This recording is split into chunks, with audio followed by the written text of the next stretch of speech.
दोस्तों, आपने कभी सोचा है कि कैसे कुछ लोग मुश्किल से मुश्किल परिस्थिति में भी शांत रह लेते हैं, जैसे दुनिया की कोई भी परेशानी उन्हें परेशान नहीं कर सकती। वो कभी पैनिक नहीं करते, कभी इमोशनली रिएक्ट नहीं करते।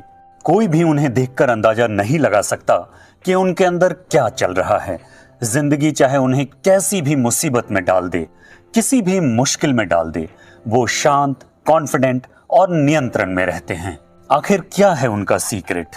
वो ऐसा कैसे कर लेते हैं? और हम में से बहुत सारे लोग ऐसा बिल्कुल भी नहीं कर पाते हैं। आप कहेंगे उसकी किस्मत अच्छी है, उसे भगवान ने एक अच्छा और शांत दिमाग दिया है। नहीं दोस्तों, ये लक की बात तो बिल्कुल भी नहीं है। ये एक स्किल है जो उन्होंने सीखा है और प्रैक्टिस करके अपने दिमाग को इस तरह का बनाया है। अगर वो ये स्किल सीख सकते हैं, प्रैक्टिस करके अपने दिमाग को इतना मजबूत बना सकते हैं, तो मैं क्यों नहीं सीख सकता? आप क्यों नहीं सीख सकते? जी हाँ, हम सब सीख सकते हैं। और इस स्किल को सीखकर अपने डे टू डे लाइफ में इसका इस्तेमाल करके हम भी अपने दिमाग को इतना स्ट्रांग बना सकते हैं कि वो किसी भी परिस्थिति में इमोशनली शांत रहकर डिसीजन ले सके। आज इस वीडियो में हम ऐसे ही कुछ स्टेप्स के बारे में जानेंगे जिससे आप हर मुश्किल का सामना शांत रहकर और पूरे विश्वास के साथ कर पाएंगे।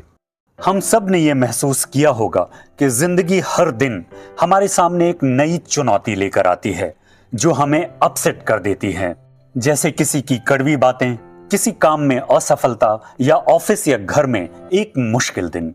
ऐसी चीजें हमें बहुत आसानी से परेशान कर देती हैं और अगर आपने इमोशनली रिएक्ट किया तो आप इनसे लड़ने की क्षमता खो देते हैं।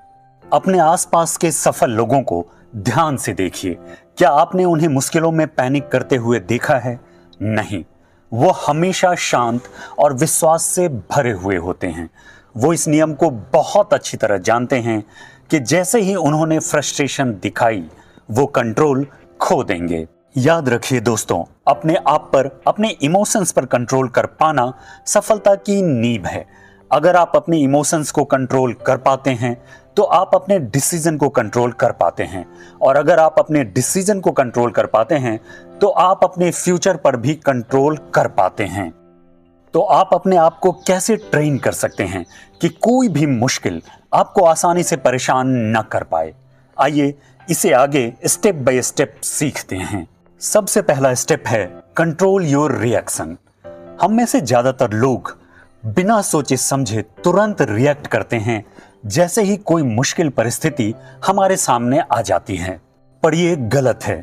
हम जैसे ही बिना सोचे समझे रिएक्ट करते हैं तो हमारा दिमाग उस मुश्किल परिस्थिति से लड़ने की क्षमता खोने लगता है। अगर आप ऐसा करने से बचना चाहते हैं, अगर आप इस स्किल को मास्टर करना चाहते हैं, तो आपको अपने रिएक्शन को पॉज करना होगा, थोड़ी देर के लिए थामना होगा। अगर आपको कोई भी चीज, जैसे किसी की बातें, किसी का व्यवहार अपसेट करे, तो रिएक्ट करने से पहले अपने मन में 5 तक गिने। 5 तक गिनने से आप अपने रिएक्शन को पॉज कर पाएंगे और आपका इमोशन आप पर हावी नहीं हो पाएगा। रिएक्ट करने से पहले एक बार सोचिए कि जो बात अभी आपको अपसेट कर रही है वो क्या थोड़ी देर के बाद आपके लिए मायने भी रखेगी? अगर आपका जवाब है नहीं, तो फिर रिएक्ट मत कीजिए और मुस्कुराते हुए आगे बढ़ जाइए। ये एक छोटी सी आदत आपको बहुत सारी मानसिक परेशानियों से बचा लेगी। दूसरा स्टेप है मास्टर द काम फेस। एक शांत चेहरा रखने की कला सीखिए। आपके अंदर क्या चल रहा है ये कभी भी आपके चेहरे से पता नहीं चलना चाहिए। दुनिया में हर कदम पर परिस्थिति, लोग और जिंदगी आपको आजमाते रहते हैं। अगर आपके चेहरे का एक्सप्रेशन ये बता दे कि आप मुश्किलों से परेशान हो रहे हैं, तो कोई भी बहुत आसानी से आपका फायदा उठा सकता है। तो आपको क्या करना है? आपको शांत दिखना है। आपके अंदर चाहे गुस्से का ज्वालामुखी ही क्यों ना फूट रहा हो, पर वो आपके चेहरे पर नहीं दिखना चाहिए। मैं जानता हूं ये मुश्किल काम है, पर प्रैक्टिस से इसे अचीव किया जा सकता है। इसके लिए आप एक एक्सरसाइज ट्राई कर सकते हैं। जब भी आप अपसेट हो या आपको गुस्सा आ रहा हो, तो आप आईने के सामने जाकर खड़े हो जाइए और अपने चेहरे को शांत और भावना शून्य बनाने की प्रैक्टिस कीजिए। आप जितना अधिक इसकी प्रैक्टिस करेंगे उतना ही अधिक ये नेचुरल होता जाएगा। सिर्फ ऐसा कर लेने भर से लोगों का नजरिया आपके प्रति काफी हद तक बदल जाएगा। तीसरा स्टेप है start looking at challenges as opportunity. हर मुश्किल परिस्थिति को एक मौके के रूप में देखना शुरू कर दीजिए। हमारी जिंदगी में आने वाली हर मुश्किल के अंदर उसी के बराबर का या उससे भी अधिक फायदे का बीज छुपा हुआ होता है। कोई भी मुश्किल आने पर यह सोचने की बजाय कि ऐसा मेरे साथ ही क्यों हो रहा है, हमें यह सोचना है कि हम इस मुश्किल से क्या सीख सकते हैं। याद रखिए, जिंदगी की हर मुश्किल, हर असफलता हमें कुछ नई चीज सिखाती है और आगे सफल होने के लिए तैयार करती है, बशर्ते हम उससे कुछ सीखें। तो अगली बार जब आप किसी काम में असफल हो जाएं या किसी मुश्किल का सामना ठीक ढंग से न कर पाएं, तो उससे आपने क्या 3 बातें सीखी वो नोट कर लें। ऐसा करने से आप अपने दिमाग को मुश्किलों में भी मौके तलाशना सिखा पाएंगे। चौथा स्टेप है पावर ऑफ ऑटो सजेशन। दोस्तों, हमारा सबकॉन्शियस माइंड उसी में विश्वास करने लगता है जो हम उससे लगातार कहते हैं।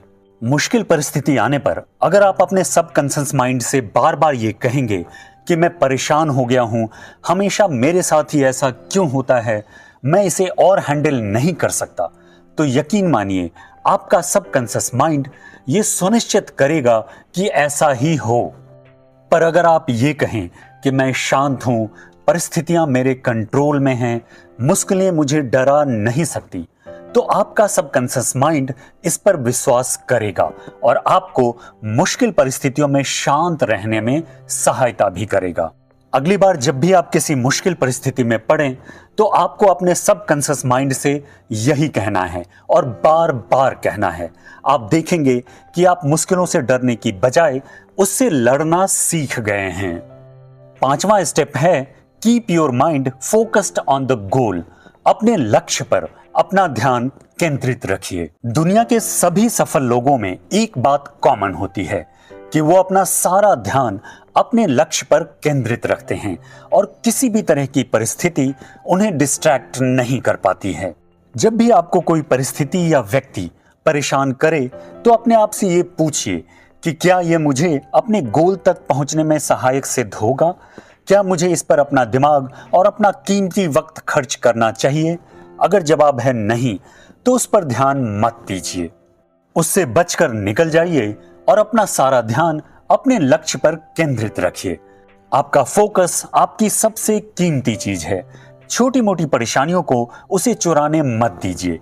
कोई क्या कहेगा, कोई क्या सोचेगा, ऐसी चीजें उनके लिए कोई मायने नहीं रखती जिन्हें अपना लक्ष्य प्राप्त करना होता है। वीडियो के आखिरी में आप सबों के लिए एक बोनस टिप। हमेशा उन्हीं लोगों के बीच रहने की कोशिश कीजिए जो पॉजिटिव माइंडसेट के होते हैं। आप जिस तरह के लोगों के साथ उठते बैठते हैं, उसका बहुत गहरा प्रभाव आपके माइंडसेट पर पड़ता है। अगर आप ऐसे लोगों से घिरे रहते हैं जो नेगेटिव माइंडसेट के हैं, बहुत इमोशनल हैं और बहुत आसानी से मुश्किल परिस्थितियों में घबरा जाते हैं, तो तुरंत उनसे दूरी बना लीजिए और ऐसे लोगों के साथ उठिए बैठिए जो मुश्किलों में शांत रहते हैं और बहुत ही पॉजिटिव माइंडसेट के होते हैं। याद रखिए, जिस दिन आप मुश्किल परिस्थितियों में विचलित नहीं होना सीख जाएंगे, उसी दिन से आपको कोई भी सफल होने से नहीं रोक पाएगा।